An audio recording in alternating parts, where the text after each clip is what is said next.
afraid of the dark.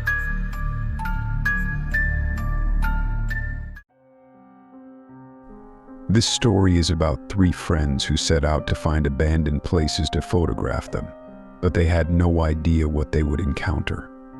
Enjoy listening and please listen to the end. Subscribe to the channel. Thank you. Let me drive, Sam.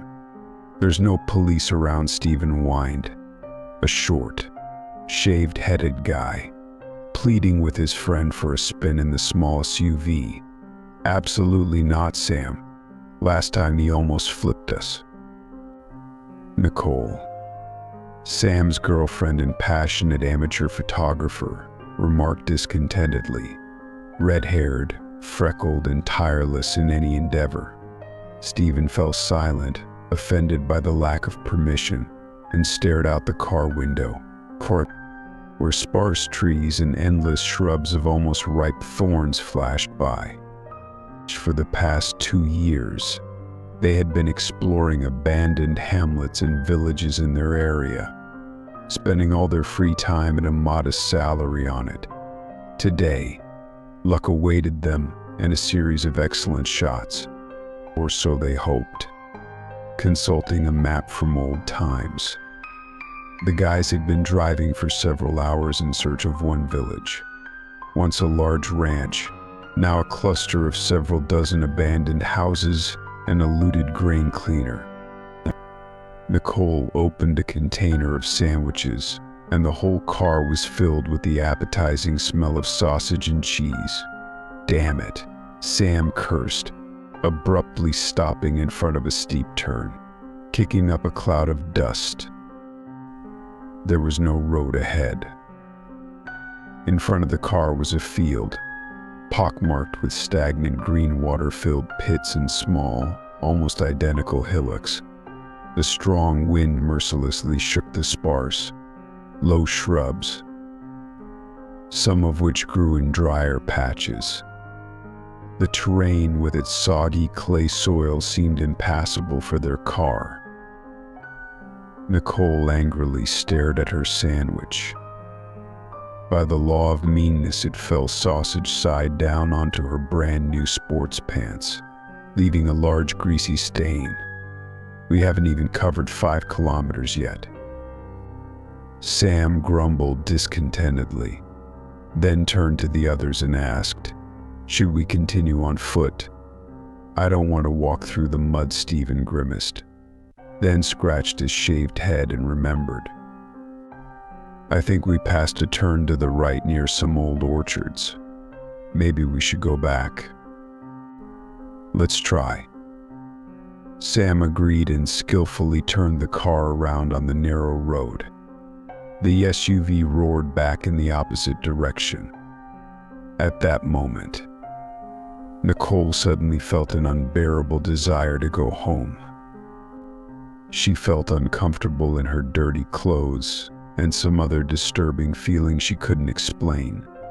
In the company, she was a kind of idea generator, and all trips aimed at creating unique shots of abandoned places were planned by this energetic girl.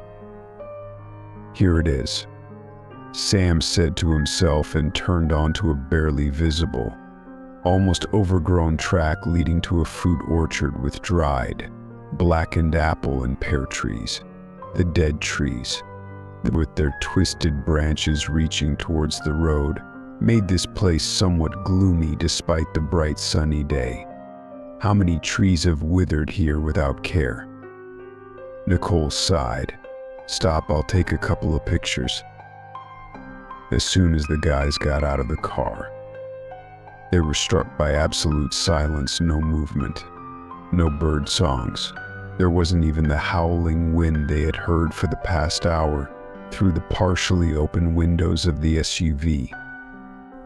Sam climbed back into the car and began to devour his sandwich vigorously while Nicole took shot after shot of the abandoned orchard, which turned out to be simply enormous. "Ugh, something smells like carrion." Stephen unexpectedly tugged at Nicole's windbreaker sleeve. "Let's get out of here quickly." He too felt Nicole's anxiety. Stephen quickly looked around and noticed a small mound near the nearest gnarled tree. But something was off. He suddenly realized that the hillock consisted of dried-up carcasses of either dogs or other animals, inexplicably neatly arranged in a disgusting pyramid. He pointed in that direction, and Nicole, holding her nose, hurried back to the car with him. Twice they stopped to clear the road of dry logs that crumbled into dust as soon as the guys touched them. Sam grew increasingly gloomy. He knew they had deviated from the route, but still hoped the road would lead in the right direction, or at least to some village. The old navigator in the car hissed and shut off. It had happened before, but Sam was frugal and refused to buy a new one. And then, just when the group was about to turn back, what seemed like an endless forest parted, and the car rolled into a hollow between a pine grove and large chalk hills. And in this hollow, Nicole almost squealed with joy at the sight of about a dozen half-ruined houses, mostly clay, with rotting and collapsed reed roofs. "This isn't the village," Stephen remarked, consulting the map. "There shouldn't be anything here at all. Who cares? Look at the views." "Even better." Nicole shot out of the car like a bullet and began snapping photos. "It smells even worse here," like Carrie, and Sam wrinkled his nose. He got out to stretch his cramped legs and lit a cigarette.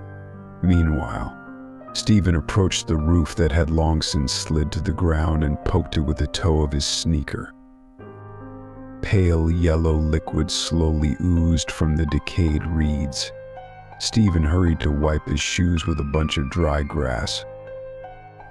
"Shall we take a walk around the houses?" Sam suggested. "Nicole won't tear herself away now. Maybe we'll find something." Stephen was about to reply, but a piercing scream made them both freeze in their tracks. It was Nicole, wild and piercing. Grabbing a bat from under the seat, Sam dashed toward the far, almost intact house. Stephen, hesitating for a second, followed him, more following his friend's lead than realizing his actions. "What's going on?" Sam rushed to the screaming girl and froze himself. And no wonder, behind the house with fallen window frames stood a white, heavily rusted car with an open trunk. And in the car, on the front seats, lay corpses, darkened by decomposition. What remained of two men in camouflage hunting suits and knitted caps could hardly be called complete bodies, especially their faces, eaten away and melted. The rear door of the car was wide open, and from there, halfway out, lay another body in a camouflage jacket and black holey jeans. Judging by the long light hair, it was a woman. The sight of contorted mouths, bared yellow teeth, and pieces of bloody rotting mass instead of eyes made Nicole, who had just fallen silent, faint.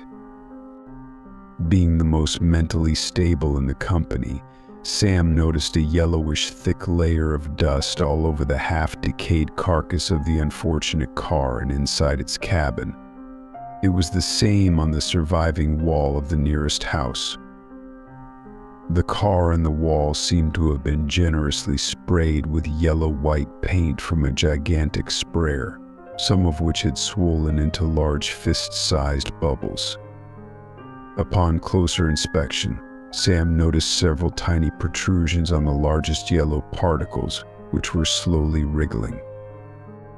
While Sam was examining the wall and the clusters of strange dust, Stephen guessed to drag Nicole back to the SUV and shoved smelling salts from the first aid kit under her nose. "What are we going to do?" he asked his friend, returning to the car. He was trembling from what he had seen. Nicole, slowly coming to her senses, sat like a statue in the back seat, clutching the camera tightly. We'll report it to the police. Nicole, give me the camera. I'll take a couple of shots, otherwise they won't believe us. Sam almost snatched the camera from the girl's hands. Leaving the guys in the car, he headed for the old car with the bodies. Now he noticed what he hadn't seen at first. Literally 10 meters from the car with the dead bodies was a small pond with bushy banks hidden among the ruins. The water in it was yellow, foamy, and bubbled like on the wall of the house. Sam approached the very edge of the pond. After inhaling the air a few times, he felt an unpleasant smell, followed by a slight suffocation and dizziness. A light breeze carried from the hill behind the houses and from the side of the far hollow. From the opposing currents of air over the water's surface, small yellow whirls appeared, only about 1.5 meters high and a maximum of 0.5 meter wide. The whirls pulled towards Sam and the car with his friends. The guy instantly realized that if he was engulfed by this suspension, he would look just like those poor souls in the car.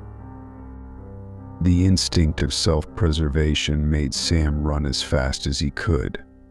Already at the car, casting a fleeting glance back, he saw a large murky cloud from the pond suddenly cover the old car and 3 nearest houses with a sharp gust. "Let's get out of here faster."